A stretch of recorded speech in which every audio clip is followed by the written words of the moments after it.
कभी कभी इतिहास में ना कुछ ऐसी खोज हो जाती है जो हमारी पूरी समझ को हिलाकर रख देती है। हाल ही में कुछ ऐसा ही हुआ। एक ऐसी पुरातात्विक खोज हुई है जो दो महान प्राचीन सभ्यताओं को एक ऐसे धागे से जोड़ती है जिसके बारे में शायद ही किसी ने सोचा होगा। और ये खोज हमें सोचने पर मजबूर करती है कि आज से 2000 साल पहले की दुनिया कितनी ज्यादा जुड़ी हुई थी। तो सवाल सीधा सा है, हजारों साल पुरानी तमिल लिखावट मिस्र के एक शाही मकबरे के अंदर आखिर कर क्या रही थी? ये एक पहेली है, बिल्कुल किसी जासूसी कहानी की तरह। तो चलिए आज इसी रहस्य से पर्दा उठाते हैं। ये कोई ऐसी वैसी खोज नहीं है। सोचिए, ये लिखावट अपने घर यानी दक्षिण भारत से करीब करीब 5000 किलोमीटर दूर मिली है। सिर्फ ये दूरी ही अपने आप में इस खोज को कितना खास बना देती है ना? तो ठीक है, अब जरा गहराई में चलते हैं ये समझने के लिए कि ये खोज इतनी बड़ी क्यों है। सबसे पहले ये जानना जरूरी है कि आखिर ये मिली कहाँ, और वो जगह है मिस्र की मशहूर वैली ऑफ द किंग्स यानी राजाओं की घाटी। ये जो शिलालेख है ये मिला है नील नदी के पश्चिमी किनारे पर लक्सर शहर के पास। ये वो इलाका है जो प्राचीन मिस्र की समझिए लाइफलाइन थी, और ये जगह तो खैर इतिहास की कहानियों से भरी पड़ी है। देखिए, राजाओं की घाटी कोई मामूली जगह बिल्कुल नहीं है। ये एक यूनेस्को वर्ल्ड हेरिटेज साइट है। यहीं पर तूतनखामुन जैसे बड़े बड़े फेरों को दफनाया गया था। और सबसे मजेदार बात यह है कि रोमन दौर में, मतलब पहली से तीसरी सदी में, दूर दूर से व्यापारी और यात्री भी इन मकबरों को देखने आया करते थे। तो जगह की बात तो हो गई। अब आते हैं सबसे जरूरी चीज पर, उस सबूत पर, उस लिखावट पर, उस नाम पर जो कोई हजारों साल पहले वहां छोड़ गया था। तो ये जो लिपि है इसे कहते हैं तमिल ब्राह्मी। ये पुरानी तमिल भाषा को लिखने के लिए उस जमाने के सबसे शुरुआती राइटिंग सिस्टम्स में से एक थी। ये बनी तो असल में ब्राह्मी लिपि से ही थी और दक्षिण भारत में इसका खूब इस्तेमाल होता था। जब इस लिखावट का मतलब निकाला गया तो वो बड़ा सीधा और साफ था, और उसने हमें एक नाम दिया। उस पर लिखा था सिकाई कुरुनाया और देखा। बस ये छोटा सा वाक्य इस पूरी कहानी को एकदम से एक इंसानी चेहरा दे देता है, नहीं? और सुनिए, ये कोई गलती से बना निशान नहीं है। सिकई कुरन नाम एक नहीं बल्कि कई बार मिलता है।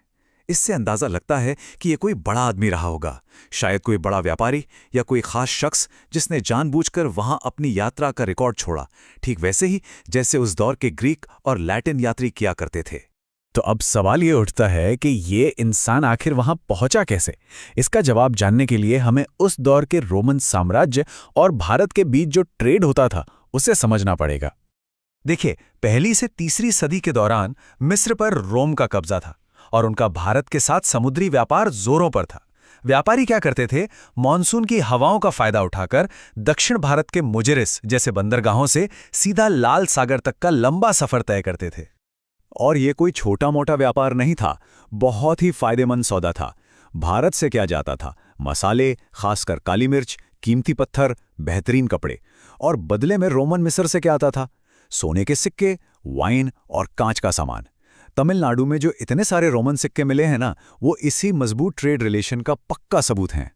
अच्छा, तो यहाँ एक सवाल खड़ा होता है, अगर हमें इस ट्रेड के बारे में पहले से पता था तो फिर ये एक लिखावट इतनी खास क्यों है? आखिर ये क्या बदल देती है? बस यहीं पर पूरी कहानी पलट जाती है।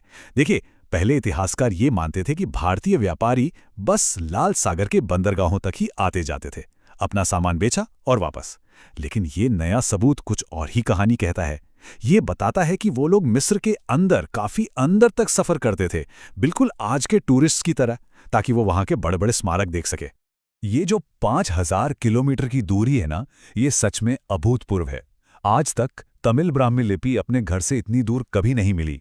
ये खोज इस बात का ठोस सबूत है कि उस दौर के दक्षिण भारतीय दुनिया से कटे हुए नहीं थे, बल्कि एक ग्लोबल नेटवर्क का एक एक्टिव हिस्सा थे। तो चलिए अब आखिर में ये देखते हैं कि एक छोटी सी खोज हमारे पुराने इतिहास की पूरी तस्वीर को, उसकी बड़ी पिक्चर को कैसे बदल कर रख देती है। मतलब समझिए, ये एक लिखावट ग्लोबलाइजेशन का पूरा नक्शा ही बदल देती है। ये साबित करती है कि दक्षिण भारतीय दुनिया से अलग थलग नहीं थे, बल्कि ग्लोबल नेटवर्क में एक्टिव खिलाड़ी थे। ये दिखाती है कि 2000 साल पहले भी सांस्कृतिक मेलजोल हमारी सोच से कहीं ज्यादा था। और सबसे बड़ी बात, ये भारत, अफ्रीका और यूरोप के बीच मजबूत व्यापार और यात्रा के रिश्तों को पक्का करती है। ये बताती है कि वो यात्री एक कनेक्टेड कॉस्मोपॉलिटन दुनिया का हिस्सा थे। तो ये खोज हमें एक बड़े सवाल के साथ छोड़ जाती है। सोचिए जरा, हमारे जुड़े हुए अतीत के और कितने ऐसे राज हैं, कितनी कहानियां हैं जो अभी भी इतिहास की परतों में दबी हुई हैं और बस खोजे जाने का इंतजार कर रही हैं।